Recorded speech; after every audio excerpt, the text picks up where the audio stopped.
नमस्कार। आज के इस विश्लेषण में हम एक बेहद दिलचस्प सफर पर निकलने वाले हैं। आज हम समझेंगे कि कैसे भारतीय न्यायपालिका ने सिर्फ मूक दर्शक बने रहने के बजाय कानूनों की इतनी रचनात्मक व्याख्या की कि वो खुद पर्यावरण के एक अजेय रक्षक के रूप में सामने आई। यह एक ऐसी कानूनी यात्रा है जिसने भारत के पूरे पर्यावरण परिदृश्य को हमेशा के लिए बदल कर रख दिया। जरा सोचिए, जब फैक्ट्रियों का जहरीला धुआं और नदियों का प्रदूषण हमारे बनाए गए कानूनों से भी ज्यादा तेजी से बढ़ने लगे, तब क्या होता है? क्या अदालतें सिर्फ हाथ पर हाथ धरे बैठी रह सकती हैं? बिल्कुल नहीं। ऐसी स्थिति में अदालतें आगे आती हैं और स्थिति को संभालने के लिए एक बिल्कुल नया न्यायिक हथियार या कहें कि एक नई टूल किट तैयार करती हैं। आइए देखते हैं कि ये सब हुआ कैसे। तो चलिए सबसे पहले बात करते हैं अदालतों के हस्तक्षेप की, जहां जनहित याचिकाओं यानी PIL और कानूनों की उदार व्याख्या ने एक नई राह दिखाई। अब आते हैं हमारे दूसरे अहम पहलू पर, संवैधानिक आधार, जो इस पूरी पर्यावरण रक्षा की असली नींव है। आखिर अदालतों को इतनी ताकत मिलती कहां से है? सीधा सा जवाब है हमारा संविधान। अनुच्छेद 21, 48A और 51AG और इसके साथ ही अनुच्छेद 32 और 226। देखिए, ये कोई आम कानूनी नंबर नहीं है। ये वो मजबूत कवच है जिनका इस्तेमाल करके भारत में पर्यावरण को बचाया जाता है। जब भी कोई इंसान या संस्था प्रकृति को बचाने के लिए कोर्ट का दरवाजा खटखटाती है, तो इन्हीं अनुच्छेदों का सहारा लिया जाता है। इन सब में जो सबसे बड़ा गेम चेंजर साबित हुआ, वो था सुप्रीम कोर्ट का एक ऐतिहासिक कदम। सुभाष कुमार बनाम बिहार राज्य के मामले में कोर्ट ने अनुच्छेद 21 यानी जीने के अधिकार की परिभाषा ही बदल दी। कोर्ट ने साफ कर दिया कि भाई, जीने का मतलब सिर्फ सांसें चलना या जिंदा रहना नहीं है। स्वच्छ हवा, साफ पानी और एक संतुलित पर्यावरण, ये सब हमारे बुनियादी मानवाधिकार हैं। इस एक फैसले ने पर्यावरण को सीधे हमारी रोजमर्रा की जिंदगी और गरिमा से जोड़ दिया। तीसरा भाग, प्रगति और संरक्षण। यहाँ हम देखेंगे कि अदालतें विकास और पर्यावरण के बीच कैसे संतुलन बनाती हैं। और यही एंट्री होती है सतत विकास यानी सस्टेनेबल डेवलपमेंट की। अब एक विकासशील देश में औद्योगिकरण और रोजगार तो चाहिए ही, राइट? लेकिन वेल्लोर सिटीजन्स वेलफेयर फोरम के केस में सुप्रीम कोर्ट ने एक लकीर खींच दी। विकास जरूरी है, लेकिन ऐसा विकास नहीं जो आने वाली पीढ़ियों का भविष्य ही निगल जाए। आज की हमारी जरूरतें पूरी हों, पर कल के संसाधनों को दांव पर लगाकर बिल्कुल नहीं।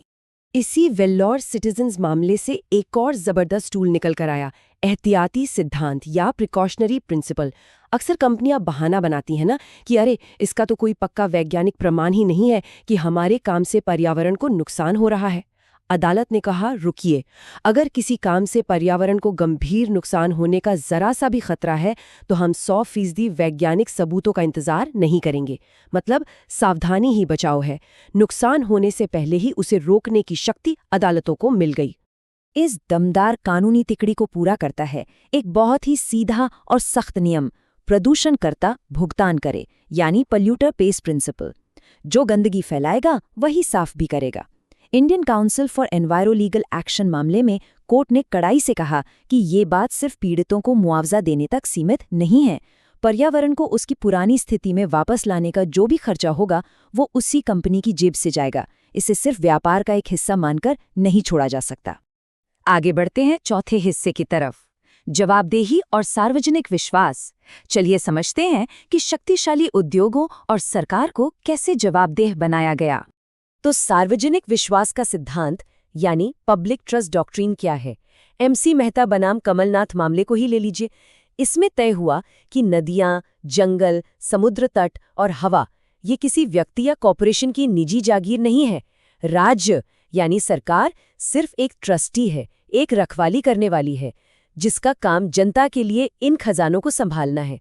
सरकार अपनी मर्जी से इन्हें किसी भी व्यावसायिक उपयोग के लिए यूं ही नहीं सौंप सकती। इसके बाद आता है सबसे सख्त नियम, बिना किसी समझौते वाला पूर्ण दायित्व या एब्सोल्यूट लायबिलिटी। सोचिए, MC मेहता बनाम भारत संघ केस के दौरान खासकर ओलियम गैस रिसाव की पृष्ठभूमि में अदालत ने साफ कह दिया कि अगर आप कोई खतरनाक या हानिकारक काम कर रहे हैं और कोई दुर्घटना होती है तो आप पूरी तरह जिम्मेदार हैं। कोई ईश्वरीय कृत्य, मशीन खराब हो गई या तीसरे पक्ष की गलती जैसा बहाना यहाँ बिल्कुल नहीं चलेगा। अब आप शायद सोच रहे होंगे कि अदालतें इतने बड़े आदेश दे तो देती हैं, पर इन्हें जमीन पर लागू कैसे करवाती हैं? यही काम आता है निरंतर परमादेश यानी कंटिन्यूइंग मैंडेमस। अदालत सिर्फ एक बार ऑर्डर देकर अपना पल्ला नहीं झाड़ लेती।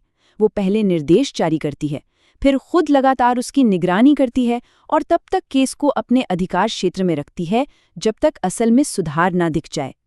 एमसी मेहता के कई मामलों में सालों तक इसी तरह से निगरानी की गई थी। और अब आते हैं आखिरी और 5वें भाग पर, भविष्य की सुरक्षा। बात करते हैं उस दीर्घकालिक दृष्टिकोण की जो हमारे आने वाले कल को सुरक्षित करता है। देखिए, न्यायालयों की ये सारी जद्दोजहद सिर्फ आज की समस्याओं को सुलझाने के लिए नहीं है। हिमाचल प्रदेश राज्य बनाम गणेश वुड प्रोडक्ट्स मामले में एक बहुत ही खूबसूरत और गहरी बात कही गई, अंतरपीढ़ीगत समानता यानी इंटरजेनरेशनल इक्विटी। इसका सीधा सा मतलब है कि हम इस धरती के मालिक नहीं हैं, हम सिर्फ किराएदार हैं। हमारे बाद जो पीढ़ियां आएंगी उनके लिए हमें इन प्राकृतिक संसाधनों को उसी समृद्ध अवस्था में छोड़कर जाना है जिस अवस्था में वे हमें मिले थे। जब हम इन सभी सिद्धांतों और उनसे जुड़े ऐतिहासिक मुकदमों पर एक साथ नजर डालते हैं ना, तो एक बड़ी ही मजेदार बात नोटिस होती है। ऐसा लगता है जैसे एमसी मेहता नाम के एक अकेले इंसान ने भारत का आधा पर्यावरण न्यायशास्त्र अपने कंधों पर उठा रखा हो।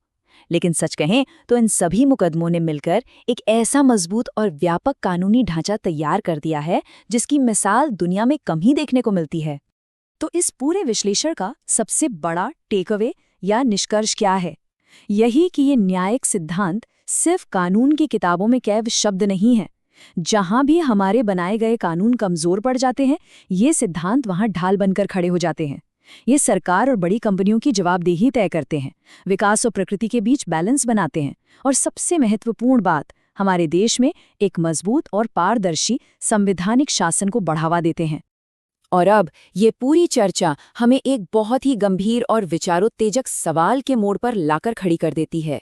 क्या ये न्यायिक सिद्धांत, जिन्होंने अतीत में इतनी बड़ी भूमिका निभाई, वो आज के इस भयानक और तेजी से बदलते जलवायु संकट का सामना करने के लिए काफी हैं? जब हम ग्लोबल वार्मिंग जैसी अभूतपूर्व चुनौतियों से जूझ रहे हैं, तो ये सोचना बहुत जरूरी हो जाता है कि पर्यावरण शासन का भविष्य आखिर कैसा होगा। खैर, आज के इस विश्लेषण में बस इतना ही। उम्मीद है आपको इस जटिल विषय को समझने में मदद मिली होगी। आगे सीखते रहिए और अपनी जिज्ञासा हमेशा बनाए रखिए।